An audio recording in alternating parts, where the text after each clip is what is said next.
ओम अज्ञानतिमिरान्धस्य ज्ञानाञ्जनशलाकया सत्सुरोन्मिलितं येन तस्मै श्रीगुरुवे नमः। नमो विष्णुपादाय कृष्णप्रेष्ठाय भूतले श्रीमदे भक्तिवेदान्त स्वामीति नामिने। नमस्ते सारस्वती देवे गौरवाणी प्रचारिणे निर्विशेष शून्यवादी भाषातदेशतारिणे।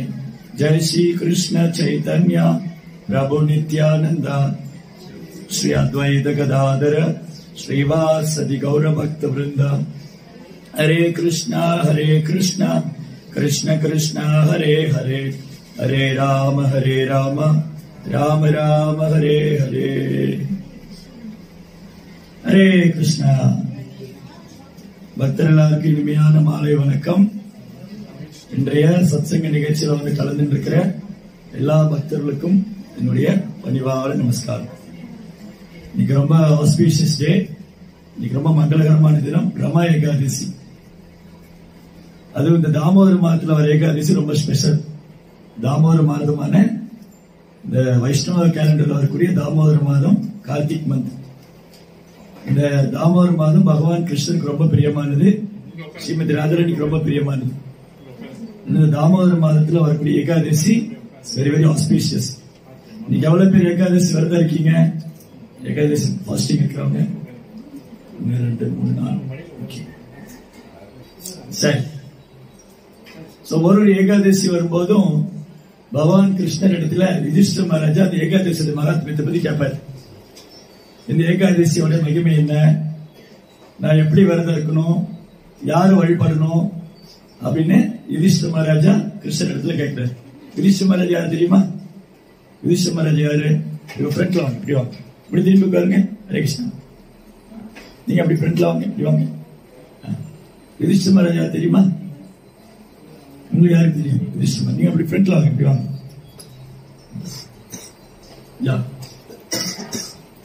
ஓகே, ஒரு 1/2 hour வந்து கவனமா கேளுங்க, ரொம்ப முக்கியமான விஷயம் பேச போறோம். இதுக்கு முன்னாடி மறைச்சு பாருங்க, ஃப்ரண்ட்ல வாங்க. Right, okay, good. Yudhishthira Maharaja யார் தெரியுமா? உங்களுக்கு தெரியுமா? பாண்டவர்ல எல்டஸ்ட் தர்மர் தான் யுதிஷ்டிரன் சொல்லுவோம். அப்ப ஏகாதசி விரதங்கிறது இன்னைக்கு நேற்று இல்ல, எப்பவுமே இருக்கு. வேத காலத்திலிருந்தே பல யுகங்களா ஏகாதசி விரதம் இருப்பாங்க. ஏகாதசினா என்னது? ஏகாதசினா என்ன தெரியுமா? ஏகாதசினா 11th டே. தமிழ்ல சொல்றல 1 2 முதல் நாள், 2ஆம் நாள், 3ஆம் நாள், first day, second day, third day. அந்த மாதிரி பிரதமை, திதியை, திருதியை, சதுர்த்தி, பஞ்சமி, சஷ்டி, சப்தமி, அஷ்டமி, நவமி, தசமி, ஏகாதசி. ஏகாதசி 11th டே. அப்போ இந்த 11th டே என்ன எவ்வளவு ஸ்பெஷல், ஏகாதசி எவ்வளவு முக்கியம், எதனால ஏகாதசி கொண்டாடுறோம், ஏன் ஏகாதசி இன்னைக்கு பக்தர் உபவாசம் இருக்காங்க? ஸ்தாவரங்கள்லயே வந்து உயர்ந்தது ஹிமாலயம், இமயமலை இருக்கு இல்லையா? பாரத பூமியில இந்த வேர்ல்ட்லயே வந்து ரொம்ப ரொம்ப ரொம்ப புண்ணிய ஸ்தலம் வந்து இமாலயம். ஸ்தாவரங்களே ரொம்ப, மலைகள்லயே உயர்ந்தது. நதிகள்லயே உயர்ந்தது கங்கா நதி, கங்கை. அது மாதிரி பக்தர்களே சிறந்தவர் சிவபெருமான் மகாதேவர். அது மாதிரி விரதங்களே சிறந்தது ஏகாதசி. ஏகாதசி 11th டே. அந்த 11th டே எவ்வளவு சிறப்பு? ஏன்னா பகவான் வந்து முரான்ற அசுரன் கூட சண்டை போட்டு இருப்பார். முரா அசுரனோட சண்டை போடும்போது பகவான் அப்படியே ரெஸ்ட் பண்ணுவார். அப்போ பகவானுடைய உடம்புல இருந்து ஒரு தேவதை வருவான். முராங்கிற அசுரன் கூட சண்டை போடும்போது விஷ்ணு இருக்கார் இல்லையா, அவர் கொஞ்சம் ஓய்வு எடுப்பார். அப்போ அவர் உடல்ல இருந்து ஒரு தேவதை வந்து அந்த முராங்கிற அசுரனை கொண்டுடுவார். பகவான் கண்ணை ஒழிச்சு பார்க்கும்போது அந்த அசுரன் கொல்லப்பட்டிருப்பான். யார் கொண்டா அப்படின்னு பார்த்தா அந்த தேவதை தான் கொண்டிருப்பான். அப்ப பகவான் சொன்னாரு, இன்னில இருந்து உனக்கு ஏகாதசின்னு பேரு. உன்னுடைய ஏகாதசி அன்னைக்கு யாரு விரதம் இருக்காங்களோ அவங்களுக்கு ரொம்ப பிரியமானவங்க. ஏகாதசி அன்னைக்கு யாரு வந்து விரதம் இருக்காங்களோ அவங்க எனக்கு ரொம்ப பிரியமானவங்க. நகம் கடிக்க கூடாது. நகம் கடிச்சா அது பாய்சன் ஆக்சுவலி. இந்த நகத்துல இருக்கிற அழுக்கெல்லாம் வயிற்றுக்குள்ள போகும், நகம் வயிற்றுக்குள்ள போகும். நகம் கடிக்கிறது வந்து பேட் ஹேபிட், அதை அப்படி விட்டுறணும். ஓகே, என்ன பேசிட்டு இருந்தோம்? ஏகாதசி வந்து அன்னைக்கு யார் விரதம் இருக்காங்களோ அவங்க பகவானுக்கு ரொம்ப பிரியமானது. அப்ப கேள்வி வரும், விரதம் எல்லாம் இருந்தாதான் கடவுள் நம்ம மேல கருணை காப்பாரா? விரதம் இருந்தாதான், விரதம் இருந்து சாப்பிடாம இருந்துதான் கடவுளை வழிபடணுமா அப்படின்னு என்ன அர்த்தம்? விரதம் இருக்கிறது இருந்துதான் கிருஷ்ணரை சந்தோஷப்படுத்தணும் இல்ல, விரதம் இருக்கிறதுனால நமக்கு கிருஷ்ண பக்தியில முன்னேற்றம் வரும். ஏன்னா தினமும் சாப்பிட்டுட்டே இருக்கும் இல்லையா, இந்த உடம்புக்கு ஓய்வே இல்லை, எல்லாம் சாப்பிட்டு சாப்பிட்டு உடம்புல உள்ள மிஷின்லாம் ஒர்க் பண்ணிக்கிட்டே இருக்கு. அப்ப ரெஸ்ட் கொடுக்கணும் இல்லையா? சோ சயின்ஸ் என்ன சொல்லுது, மெடிக்கல் சயின்ஸ் மாசத்துல 2 நாள் ஃபாஸ்டிங் இருக்கணும். Medical according to medical science ஒரு மாசத்துல 15 days ஃபாஸ்டிங் இருக்கணும். அப்போ மருத்துவ ரீதியா பார்த்தா கூட 15 நாளைக்கு ஒருக்கா விரதம் இருக்கணும். அப்ப நம்ம வேத சாஸ்திரங்கள் என்ன சொல்லியிருக்கா, அது நேச்சராகவே இருக்கு. அப்ப வேத சாஸ்திரம் மருத்துவம், வேத சாஸ்திரம் விஞ்ஞானம். வேதங்கள் புராணங்கள் என்ன சொல்லியிருக்கோ அது விஞ்ஞானம், மருத்துவம். இன்னைக்கு மெடிக்கல் படிச்சு சொல்றாங்க நீங்க ஃபாஸ்டிங் இருங்க, அன்னைக்கு இயல்பாவே நேச்சராவே நம்ம வாழ்க்கையில விரதம் இருந்திருக்கும். அப்ப நீங்க உடம்புல பாகம் எல்லாம் ஓய்வு கொடுக்கும். இந்த புலன்களுக்கு ஏதாவது கொடுத்துட்டே இருந்தா அது கண்ட்ரோல் பண்ண முடியாது. புலன்களுக்கு விதவிதமான உணவு கொடுத்துட்டே இருந்தா கண்ட்ரோல் பண்ண முடியாது. அப்ப புலன்களை கட்டுப்படுத்தணும். அப்போ உபவாசம் இருக்கணும். விரதம்னா யாரும் நம்ம கட்டாயப்படுத்துறது இல்லை, நமக்கு நாமளே ஏற்றிருக்கிறது, அதான் விரதம். அப்ப ஏகாதசி அன்னைக்கு விரதம் இருக்கிறதுனால பக்தர்கள் கூடுதலான நேரம் கிருஷ்ண பக்தியில செலவு பண்ணலாம். ஹரே கிருஷ்ணா கிருஷ்ண கிருஷ்ணா ஹரே ஹரே, ஹரே ராம ராம ராம ஹரே ஹரே. கூடுதலா நாம ஜெபம் பண்ணலாம், கூடுதலா பகவானுடைய பாகவத கதைகள் படிக்கலாம், கேட்கலாம், சேவை பண்ணலாம். இப்படி நம்ம புலன்களை கிருஷ்ணனுடைய சேவையில் அதிகமா ஈடுபடுத்தலாம். அப்ப விரதம் ரொம்ப கஷ்டமா? அது விரதம் ரொம்ப கஷ்டம் ஒன்றும் இல்லை. ஏகாதசி அன்னைக்கு தானியங்களை சாப்பிடக்கூடாதுன்னு சொல்லியிருக்கு. தானியங்கள், பீன்ஸ் காய்கறிகள் சாப்பிடக்கூடாது. பழங்கள், கிழங்கு, பால்லாம் சாப்பிடலாம். வேர்க்கல்ல இந்த மாதிரி தானியம் இல்லாத உணவு சாப்பிட்டுக்கலாம். ஏன்னா தானியம் இருக்கு இல்லையா, அந்த தானியத்துல பாவ தேவதை உட்கார்ந்துட்டு இருக்கா. எல்லாருக்கும் ஒரு தேவதை இருக்கா. எப்படி ஏகாதசி ஒரு தேவதையோ பாவத்துக்கு ஒரு தேவதை இருக்கு. அந்த பாவ தேவதை என்ன பண்ணுவா, தானியத்துல உட்கார்ந்துட்டு இருக்கா. அப்ப தானியத்தை சாப்பிட்டா பாவத்தையே சாப்பிடுறது. அதனாலதான் என்ன பண்ணணும், தானியத்தை விஷ்ணுவுக்கு நிவேதனம், கிருஷ்ணருக்கு நிவேதனம் பண்ணணும். யஜ்ஞாச்சா யஜ்ஞசிஷ்டா சினசந்தோ முஷந்தே சர்வ கில்பிஷை புஞ்சதேதே தவம் பாபா ஏ பசன் ஆத்மகாரணா. பகவத்கீதை கிருஷ்ணர் என்ன சொல்றாரு, விஷ்ணுவுக்கு படைக்காம சாப்பிடுற உணவு ஒவ்வொரு கவலமும் பாவத்தை உண்கிறார்கள் அர்ஜுனா. இப்ப நம்ம என்ன சாப்பிடுறோமோ அது கறிப்பாப்பா இருக்கலாம், இல்ல ரொட்டி சன்னாவா இருக்கலாம், இல்ல அது நாசிலாமா இருக்கலாம். அது கிருஷ்ணருக்கு முதல்ல ஆஃபர் பண்ணும். சோ ரைஸ், தால், சப்ஜி என்ன பண்ணாலும், சாதம், பருப்பு, கூட்டு என்ன பண்ணாலும் முதல்ல கிருஷ்ணருக்கு ஆஃபர் பண்ணும். கிருஷ்ணருக்கு நிவேதனம் பண்ண அது கிருஷ்ண பிரசாதம். அது சாப்பிடுறதுனால ஒருத்தர் எல்லா பாவத்திலிருந்து விடுபடுவாங்க. அப்படி செய்யாதவங்க ஒரு கவலம் நாசிலாமா, ஒரு இட்லி தோசை பாவத்தையே உண்கிறார்கள். ஏற்கனவே பாவம் பண்ணி தான் இந்த உலகத்துல வந்திருக்கோம், கஷ்டப்பட்டு இருக்கோம். மேலும் பாவம் செய்யணுமா? அதனால உண்ணக்கூடிய உணவை விஷ்ணுவுக்கு நிவேதனம் பண்ணி சாப்பிடணும். அதுல ஏதாவது கஷ்டம் இருக்கா? நம்ம சாப்பிடக்கூடியதை விஷ்ணுவுக்கு கொடுத்துட்டு சாப்பிட கஷ்டம் இருக்கா? இல்ல அவர் எல்லாத்தையும் எடுத்துட்டு ஒண்ணுமே கொடுக்காம விட்டுருவாரா? கிருஷ்ணருக்கு கொடுத்துட்டு அதை பிரசாதம் எடுத்து, பிரசாதம்னா கருணை, கிருஷ்ண பிரசாதம் தான் கிருஷ்ணனுடைய கருணை. அதனால தினமும் சமைக்கும் போது பகவானுக்கு நிவேதனம் பண்ணி இதை சாப்பிடணும். அப்ப பாவம் இல்லை. ஆனா ஏகாதசி அன்னைக்கு தானியத்துல பாவம் இருக்குன்னு சொல்றேன். அதனால தானியம் சாப்பிடக்கூடாது. அது பிரசாதமா இருந்தாலும் ஏகாதசி அன்னைக்கு தானியம் சாப்பிடக்கூடாது. பகவானுக்கு நிவேதனம் பண்ணலாம், நம்ம சாப்பிடக்கூடாது. நம்ம ஒவ்வொருத்தருடைய சூழ்நிலைக்கு தகுந்த மாதிரி விரதம் இருக்கலாம். சில தண்ணி கூட குடிக்காம இருப்பாங்க, சில தண்ணி மட்டும் குடிச்சுக்குவாங்க, சில பழங்கள் மட்டும் சாப்பிடுவாங்க. அந்த மாதிரி நம்மளுடைய சூழ்நிலைக்கு தகுந்த மாதிரி விரதம் இருந்து பகவான்கிட்ட பிரார்த்தனை பண்ணும். அதனால இந்த ஒரு ஏகாதசி வரும்போதும், வருஷத்துல எவ்வளவு ஏகாதசி வருது?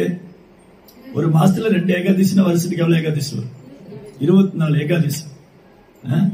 அந்த ஏகாதசி அன்னைக்கு உபவாசம் இருக்கிறவங்க கிருஷ்ணனுக்கு ரொம்ப பிரியமானவங்க, எல்லா பாவத்திலிருந்து விடுபடுவாங்க, கிருஷ்ண பக்தியில முன்னேற்றம். அதனாலதான் இது இந்த யுகத்துல மட்டும் இல்ல, காலகாலமா சத்தியுகம், திரேதாயுகம், துவாபர யுகம் எல்லா காலத்திலும் ஏகாதசி விரதம் இருந்திருக்காங்க. துவாபர யுகத்துல பகவான் கிருஷ்ணர் இந்த பூமியில இருந்த போது யுதிஷ்டிர மகாராஜ் கேட்கிறார், இந்த ஏகாதசியோடைய மகிமை என்ன சொல்லுங்க, இந்த ஏகாதசியோட பேர் என்ன, ஏகாதசியோட மகிமை என்ன? அப்ப பகவானே சொல்றார். நிறைய புராணங்கள்ல ஏகாதசியோட மகிமை சொல்லியிருக்கு. பிரம்ம வைபத்த புராணம், பிரம்மாண்ட புராணம், பிரகத் நாரதிய புராணம், ஸ்கந்த புராணம், இந்த மாதிரி புராணங்கள்ல ஏகாதசியோட மகிமை சொல்லியிருக்கு. அப்ப இன்னைக்கு நம்ம இருக்கிறோம் இல்லையா, இன்னைக்கு விரதம், இன்னைக்கு இந்த தாமோதர மாதமான கார்த்திகை மாதத்துல வரக்கூடிய ஏகாதசிக்கு ரமா ஏகாதசின்னு பேர். அப்ப இந்த ஏகாதசியோட மகிமைய பகவான் கிருஷ்ணரே யுதிஷ்டிர மகாராஜ் கிட்ட சொல்றாரு 5000 வருஷத்துக்கு முன்னாடி. 5000 வருஷத்துக்கு முன்னாடி இந்த ஏகாதசியோட மகிமை யார் சொல்றா? பகவான் கிருஷ்ணரே யுதிஷ்டிர மகாராஜ் கிட்ட சொல்றாரு. அப்ப அவரு ஒரு புராண கதை சொல்றாரு. இந்த ஏகாதசியோட மகிமையை பத்தி சொல்லும் போது கிருஷ்ணா முன்னொரு காலத்துல சத்தியுகத்துல முசுகுந்தான்னு ஒரு ராஜா இருந்தார். முசுகுந்த ராஜா. அந்த முசுகுந்த ராஜா ரொம்ப புண்ணியம் பண்ண ராஜா, ராஜ ரிஷி. அவர் ராஜ ரிஷின்னு என்ன அர்த்தம்? ராஜான்னு என்ன, ரிஷின்னா என்ன?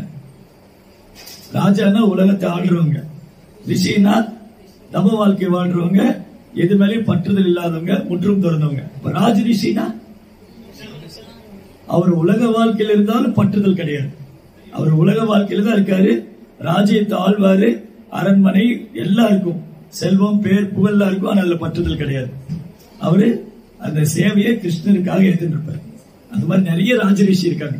யுதிஷ்டிர மகாராஜ், பரீட்சித் மகாராஜ், பிரகலாதர், ஜனகர், தசரதர், மாதிரி அம்பரீஷர், முசுகுந்தா, நிறைய ராஜரிஷி. அப்ப இந்த முசுகுந்தா ரொம்ப புண்ணியம் பண்ண ராஜரிஷி, விஷ்ணு பக்தர். அவருக்கு யாரெல்லாம் நண்பர்கள்னா தேவர்களே நண்பர்களா இருக்கு. இந்திரா, சந்திரா, வருணா, அக்னி, வாயு, மாதிரி தேவர்களே அவருக்கு நண்பர்களா இருந்திருக்காரு. அப்பேற்பட்ட ராஜா. அவருக்கு ஒரு பொண்ணு இருந்தா, அவன் பேர் சந்திரபாகா. முசுகுந்த ராஜாவோட பொண்ணு பேரு சந்திரபாகா. இந்த சந்திரபாகா தான் இப்ப நதியா ஓடிட்டு இருக்கு மகாராஷ்டிரால, இந்தியால. பண்டர்பூர்னு ஒரு கோயில் இருக்கு, பாண்டரங்கர் கோயில். அந்த கோயில்ல நதி ஓடிட்டு இருக்கு, சந்திரபாகா நதி. இந்த சந்திரபாகா நதியோட தேவதை இருக்காங்களே சந்திரபாகா, அவங்க முசுகுந்த ராஜாவுடைய பொண்ணு. ஒரு பொண்ணுக்கு கல்யாணம் பண்ண பருவம் வந்த உடனே அவருக்கு கல்யாணம் பண்ணி வச்சாங்க. அந்த பொண்ணுக்கு யார் கல்யாணம் பண்ணி வச்சா? அதாவது பிசிக்கலி பிரசன்ட், மென்டலி ஆப்சன்ட். நம்ம உடம்பு இங்க இருக்கு, மனசு இங்க இல்ல. எவ்வளவு நேரம் யாரை பத்தி பேசிட்டு இருந்தோம்? முசுகுந்த ராஜா. முசுகுந்த ராஜா யாரு கல்யாணம் பண்ணி வச்சாங்க? அவங்க பொண்ணு சந்திரபாகா. சந்திரசேனான்னு ஒரு ராஜா இருந்தாரு. அந்த ராஜாவுடைய பையன் சோபனான்னு ஒரு பையன். இந்த சோபனாங்கிற பையனுக்கு சந்திரபாகா கல்யாணம் பண்ணி வச்சாரு முசுகுந்த ராஜா.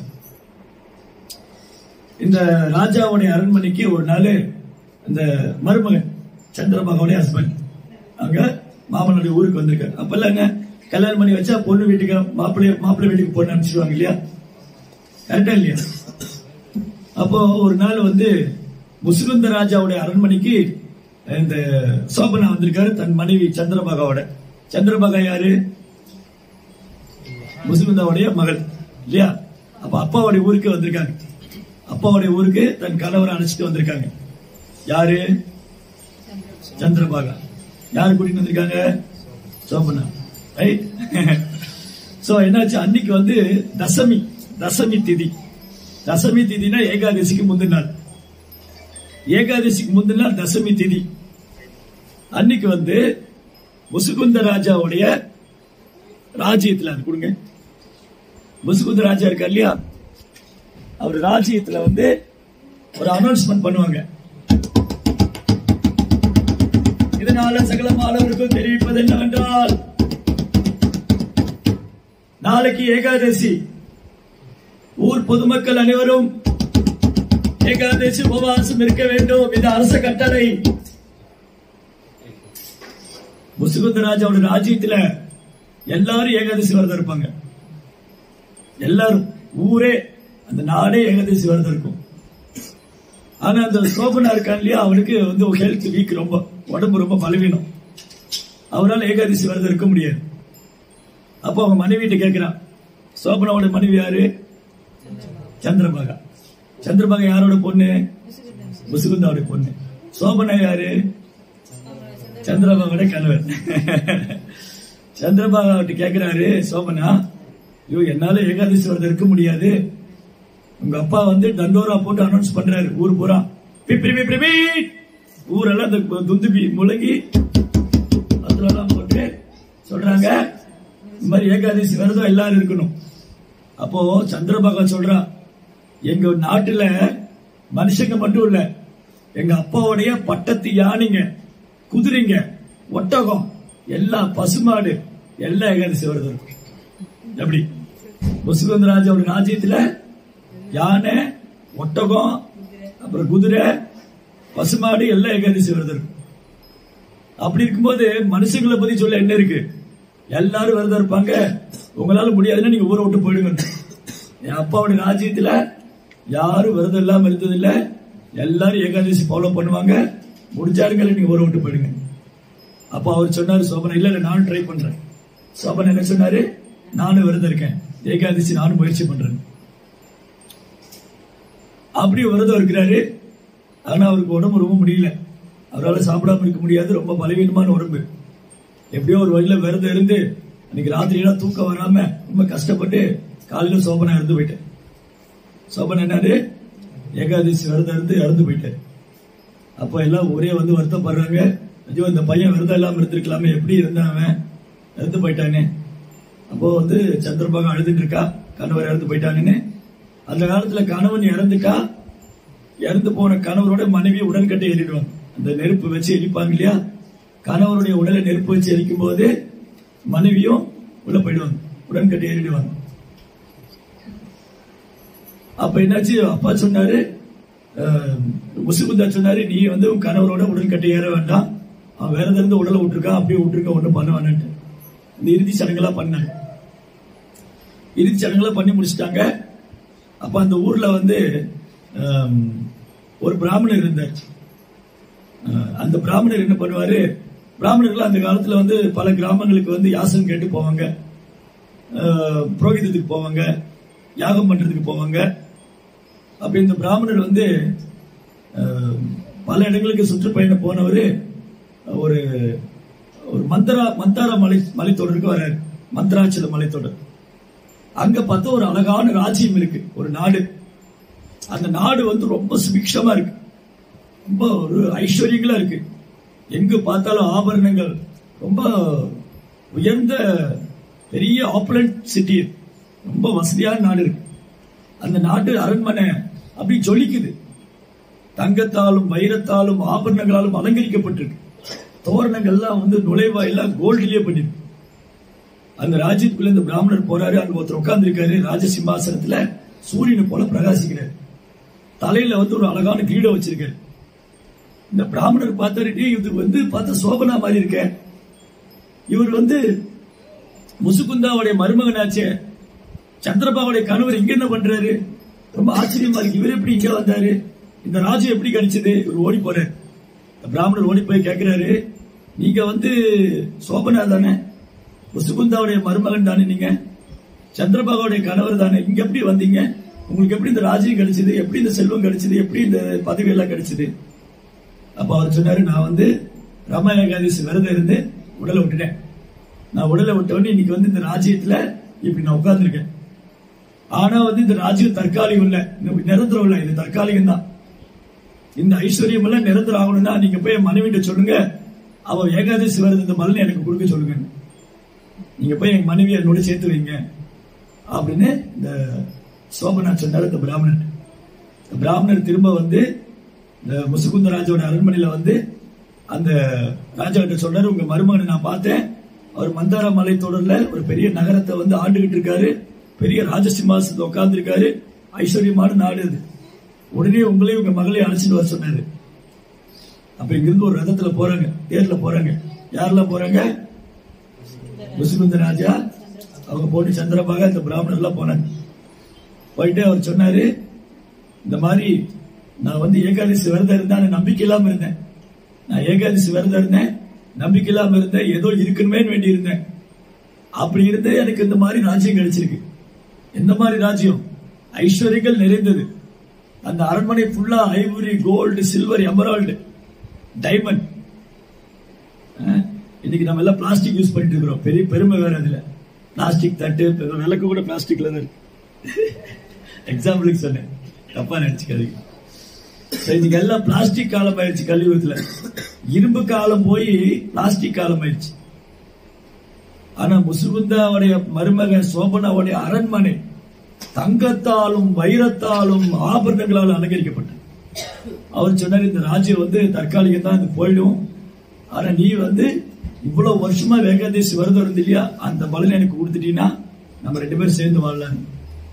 அப்ப சந்திரபாகா பகவான் விஷ்ணுட்ட பிரார்த்தனை பண்ணிட்டு அந்த ஏகாதசி விரதத்தை அந்த கணவருக்கு கொடுத்தாங்க. 2 பேரும் பிரிந்த தம்பதிகள் சேர்ந்தாங்க. அப்படி நீண்ட காலம் சேர்ந்து வாழ்ந்து அதுக்கப்புறம் இந்த உடலை விட்டு பகவான்கிட்ட போனாங்க. அப்ப ரமா ஏகாதசி விரதம் தெரியாம இருந்தாலே பலன் இருக்கு. தெரியாம நீ ஏகாதசி விரதம்னே தெரியாம சாப்பிட ஒண்ணும் இல்லாம சாப்பிடாம இருந்துட்டு, ஏகாதசி விரதம்னே தெரியல, சாப்பிட ஒண்ணும் கிடைக்காம சாப்பிடாம இருந்துட்டாலும் பகவான் எப்படி எடுத்துக்கிறாரு, அவர் விரதம் இருந்தாருன்னு எடுத்துக்கிட்டாரு. நம்பிக்கை இல்லாம இருந்தாலோ வேற வழி இல்லாம சாப்பிட ஒண்ணும் கிடைக்காம இருந்தாலும் அதுக்கே பலன் இருக்குன்னா, நம்பிக்கையோட பக்தியோட விரதம் இருந்தா என்ன சொல்ற? நம்பிக்கையோட பக்தியோட விரதம் இருந்தா என்ன சொல்ற? அந்த மாதிரி ரம ஏகாதசி இந்த மகிமையை யார் சொல்றா? யார்கிட்ட சொல்றா? கிருஷ்ணா யுதிஷ்டிரர் சொல்றாரு. இந்த மாதிரி ஏகாதசியோட மகாத்மியம், இந்த ரமா ஏகாதசி அவ்வளவு சிறப்பு வாய்ந்தது. நம்பிக்கை இல்லாம ஏதோ இருக்கணுமே வேண்டி இருந்த இந்த சோபனாவுக்கு அவ்வளவு நன்மைனா, நம்பிக்கையோட பக்தியோடு பகவானுக்காக உபவாசம் இருந்தா அவங்க எவ்வளவு நன்மை அடைவாங்க. அவங்க தூய பக்தி கிடைக்கும். அவங்க கிருஷ்ணன் மேல கலக்கம் இல்லாத தூய அன்பு கிடைக்கும் அவங்களுக்கு. அதுக்கப்புறம் இந்த உடலை விட்டது பகவானுடைய உலகத்துக்கு போவாங்க, கிருஷ்ணாவுடைய உலகத்துக்கு போயிடுவாங்க. அப்படின்னு இந்த ஏகாதசி மகாத்மியத்தை பகவானே சொல்றாரு. அப்படி இந்த ஏகாதசியோட மகாத்மியத்தை பத்தி யாரு படிக்கிறாங்களோ, கேட்கிறாங்களோ, பக்தர் மத்தியில பேசுறாங்களோ, அவங்க எல்லாருக்கும் கிருஷ்ணர் மேல பக்தி கிடைக்கும். அவங்க இந்த உடலை விட்டு பகவான் வருவாங்க. ஜெய் ஸ்ரீ கிருஷ்ண பகவானுக்கு, ரமா ஏகாதசி மகோத்சவக்கு. அதனால ஒரு ஏகாதசி அவ்வளவு சிறப்பு வாய்ந்தது. இந்த விரதம் ஒன்றும் கஷ்டமே இல்லை. இப்ப நீங்க பார்க்க போறீங்க இந்த விரதம் எப்படி எல்லாம் பக்தர்கள் இருக்க போறாங்க, இருந்துட்டு இருக்காங்க. கஷ்டமே இல்லை. தானியங்களை சாப்பிடக்கூடாது, பீச் வகை காய்கறி சாப்பிடக்கூடாது, பழங்கள் பால்லாம் சாப்பிடலாம். முடிஞ்சா எதுவுமே சாப்பிடாம இருக்க முடிஞ்சா இருக்கலாம். அதனால இந்த ஏகாதசி தினத்தன்னைக்கு நம்ம எல்லாரும் இங்க இந்த சத்சங்கத்துல கலந்துட்டு பகவான் கிருஷ்ணருக்கு தாமோதருக்கு நெய்தீபம் ஏற்றது ரொம்ப ஸ்பெஷல். அப்ப இன்னைக்கு பிரார்த்தனை என்னன்னா, இன்னைக்கு படிச்சதே பாகவதத்துல விருத்ராசுரன்கிற அசுரனுடைய பிரார்த்தனை. முதல்ல அசுரன் பிரார்த்தனை செய்வார, அசுரர்கள் கிருஷ்ணன் பிரார்த்தனை செய்வாங்களா? ஆனா விருத்ராசுரன் செய்யற. அப்ப விருத்ராசுரன் யாரு? ஏன் அவர் கிருஷ்ணாட்ட பிரார்த்தனை செய்யணும்? அவர் என்ன பிரார்த்தனை செய்தாரு? அதனால நாம தெரிஞ்சுக்க போறது என்ன? இது நேரம் வரைக்கும் அவர் என்ன பேசிட்டு இருந்தோம்? இது நேரம் வரைக்கும் என்ன தெரிஞ்சுட்டோம்? இவ்வளவு நேரம் ஏகாதசினா என்ன, ஏகாதசியோட மகிமை என்ன, ஏகாதசி எப்படி எல்லாம் இருக்கலாம், ஏகாதசி விரதம் தான் என்ன பலன், புரிஞ்சுதா? டவுட் ஒண்ணும் இல்லையா? சந்தேகம் ஒண்ணும் இல்லையா? இப்ப அடுத்து என்ன தெரிஞ்சுக்க போறோம்? விருத்ராசுரன் யாரு? ஒரு அசுரன் பகவான்கிட்ட போய் பிரார்த்தனை செய்வாரா? அவர் ஏன் அந்த அசுரன் பிரார்த்தனை செஞ்சாரு, என்ன பிரார்த்தனை செஞ்சாரு, அந்த பிரார்த்தனை நம்ம தெரிஞ்சுக்க போறது என்ன? Right. Srimad Bhagavatam 6th canto 11th chapter verse number 23 இருந்து 27 வரைக்கும். த்ரைவர்கிகாயாச விகதாமஸ்மத் பதிர் விதத்தே புருஷஸ்ய சக்ர ததோ நோமயோ பகவத் பிரசாதோ யோ துர்பபோத் அகிஞ்சன கோச்சரான்யை. ஓ எம்பெருமானே, பரமபுருஷரே, பகவானே, அறம், பொருள், இன்பம் ஆகியவற்றிற்காக தமது பக்தர்கள் வீணாக மேற்கொள்ளும் முயற்சிகளுக்கு இடையூறு விளைவிப்பார். இந்திரனே, பகவான் எவ்வளவு கருணையுடையவராய் என்பதை இதை கொண்டு ஒரு நாள் தீர்மானிக்க முடியும். இத்தகைய கருணையை தூய பக்தர்கள் மட்டுமே அடைய முடியும், பௌதிக லாபத்தை விரும்புவர்கள் அல்ல. சோ கிருஷ்ணன் என்ன பண்ணுவாராம், தன் பக்தனுக்கு பௌதிகமான தேவைகளை கொடுத்து இந்த ஜட உலகத்துல கஷ்டப்படுத்துன்னு விரும்ப மாட்டார். நம்ம எல்லாம் என்ன பண்ணுவோம், கிருஷ்ணாட்ட போய் பௌதிகமா பிரார்த்தனை பண்ணுவோம். எனக்கு இது கொடுங்க, அது கொடுங்க, பேர் கொடுங்க, பதவி கொடுங்க, பொருள் கொடுங்க, சுகம் கொடுங்க, எல்லாம் சொல்லுவோம். ஆனா கிருஷ்ணன் என்ன பண்ணுவாரு, தன்கிட்ட வர ஒரு பக்தர் வந்துட்டாருன்னா, கிருஷ்ணன்ட்ட ஒரு பக்தர் சரணாகதி பண்ணா, இல்ல அவருக்கு பக்தி பண்ணா, பகவான் விலை மதிக்க முடியாத அந்த பக்தனுக்கு கொடுப்பார். அந்த விலை மதிக்க முடியாத என்னது, பகவான் பக்தனுக்கு விலை மதிக்க முடியாது கொடுப்பார்னு என்னது? பக்தி. ஏன்னா அந்த பக்தனுக்கு பகவான் பக்தியை கொடுக்கிறாரு, சுத்த பக்தி. சுத்த பக்தி கொடுக்கிறாருன்னா என்ன அர்த்தம்? அந்த பக்தன் பகவானை கட்டுப்படுத்த முடியும். யசோதாமா என்ன பண்றாங்க? கிருஷ்ணரை கண்ட்ரோல் பண்றாங்க, கிருஷ்ணரை கட்டுப்படுத்துறாங்க, கிருஷ்ணரை உருளை கட்டி வைக்கிறாங்க.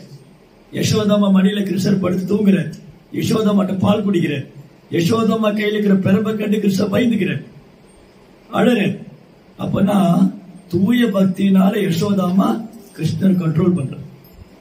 யாராலும் கடவுளை கட்டுப்படுத்த முடியாது, யாராலும் கடவுளை கண்ட்ரோல் பண்ண முடியாது. ஆனா பக்தர்கள் கிருஷ்ணாவை கண்ட்ரோல் பண்ண முடியும். ஏன் கிருஷ்ணாவை கண்ட்ரோல் பண்ண முடியும்? தன் தூய பக்தியினால பகவான் தன்னையா உங்கள்கிட்ட ஒப்படைச்சிருவார். யசோதாமா கிட்ட கிருஷ்ணா ஒரு குழந்தையாவே ஒப்படைச்சிட்டாரு.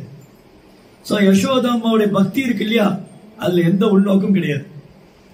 யசோதாமாவோட பக்தியில ஏதாவது உள்நோக்கம் இருக்கா? ஏதாவது எதிர்பார்ப்பு இருக்கா? நான் இந்த குழந்தைய பாதுகாத்த, இந்த குழந்தை எனக்கு அது செய்யும் இது செய்யும், வளர்ந்ததுக்கு அப்புறம் எனக்கு நிறைய சேவை பண்ணுவாங்க. ஒரு அம்மாவுடைய அன்பு இருக்கு இல்லையா, அம்மாவுடைய அன்புல ஏதாவது எதிர்பார்ப்பு இருக்கா? ஏதாவது உள்நோக்கம் இருக்கா? அம்மா குழந்தைக்கு பால் கொடுக்குறா, நான் என் குழந்தைக்கு பால் கொடுத்தாதான் எதிர்காலத்தில் என்னை காப்பாத்துவேன்னு நினைக்குமா? அப்படி நினைச்சா செய்யறாங்க? ஒரு குழந்தைக்கு நான் இந்த குழந்தைக்கு சேவை பண்றேன், இந்த குழந்தை எதிர்காலத்தில் எனக்கு பண்ணுவான்னு நினைச்சா பண்றாங்க? எதிர்பார்த்தா பண்றாங்க? அந்த தாய் அன்புல, தாயினுடைய அன்புல எந்த ஒரு உள்நோக்கம் கிடையாது, எந்த ஒரு எதிர்பார்ப்பும் கிடையாது. கரெக்ட்? இங்க தாய்மார்கள் நிறைய இருக்கீங்க, மாதாஜிகள் இல்லையா? தாயினுடைய அன்புல ஏதாவது உள்நோக்கம் இருக்குமா? ஏதாவது எதிர்பார்ப்பு இருக்கா? மேபி ஒருவேளை அந்த பையன் கூட அம்மாவை கைவிட்டுடலாம். அந்த பையன் அம்மாவை கைவிட்டா கூட அம்மா என்ன நினைப்பா? அவன் என் பையன். ரைட்? அதனால யசோதா அம்மா கிருஷ்ணரை தன் குழந்தையாவே பாவிச்சிட்டாங்க, கிருஷ்ணரும் குழந்தையாவே லீலை பண்றாரு. அப்போ ஒரு தூய பக்தனுக்கு பகவான் என்ன பண்றாரு? அன்பு பரிமாற்றம் செய்யறாரு ஒரு தூய பக்தர்கிட்ட.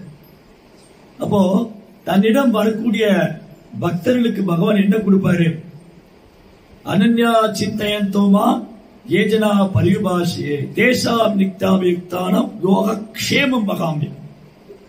பகவான் என்ன சொல்றாரு பகவத்கீதையில? ஒரு பக்தனுக்கு என்ன தேவையோ அதை கொடுத்து அவன்கிட்ட உள்ளதையும் காத்து நானே அருள் மாளிக்கிறேன். அப்படின்னா என்ன அர்த்தம்? பகவத்கீதையில பகவான் சொல்றாரு, ஒரு பக்தனுக்கு என்ன தேவையோ அதை கொடுத்து அவன்கிட்ட உள்ளதையும் காத்து நானே அருள் மாளிக்கிறேன். அப்படின்னா என்ன அர்த்தம்? ஜென்ரலா என்ன புரிஞ்சுட்டு இருப்போம்?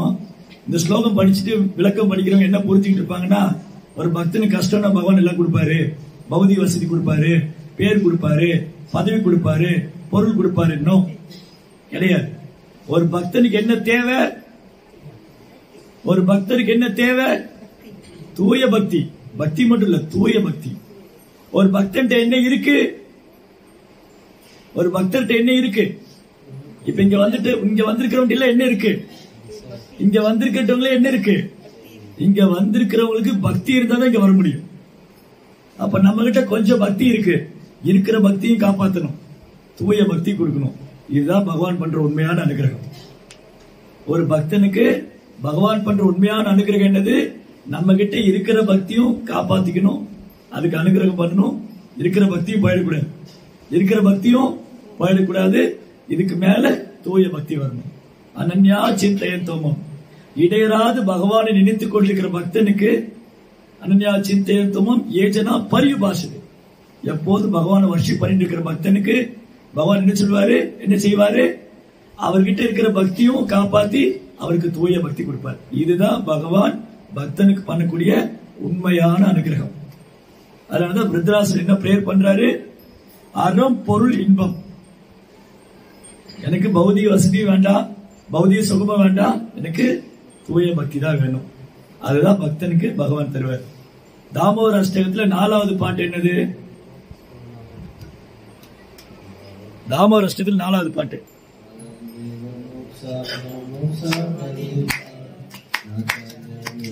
கேட்கல?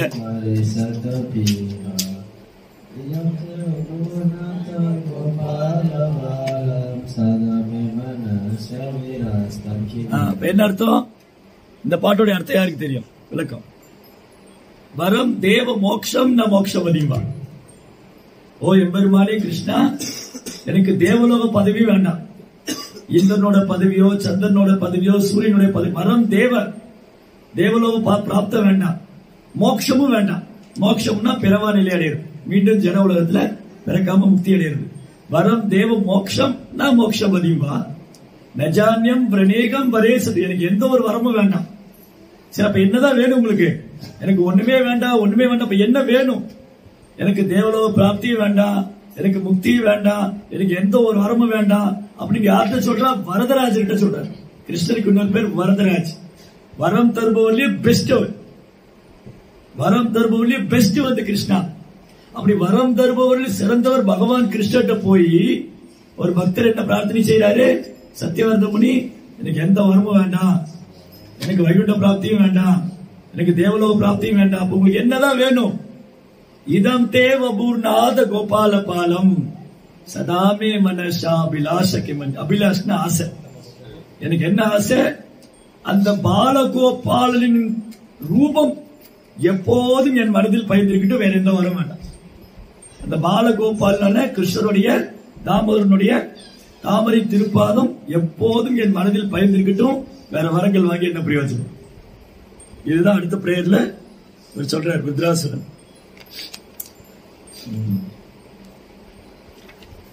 அடுத்த பிரேயர்ல என்ன சொல்றாரு பாருங்க.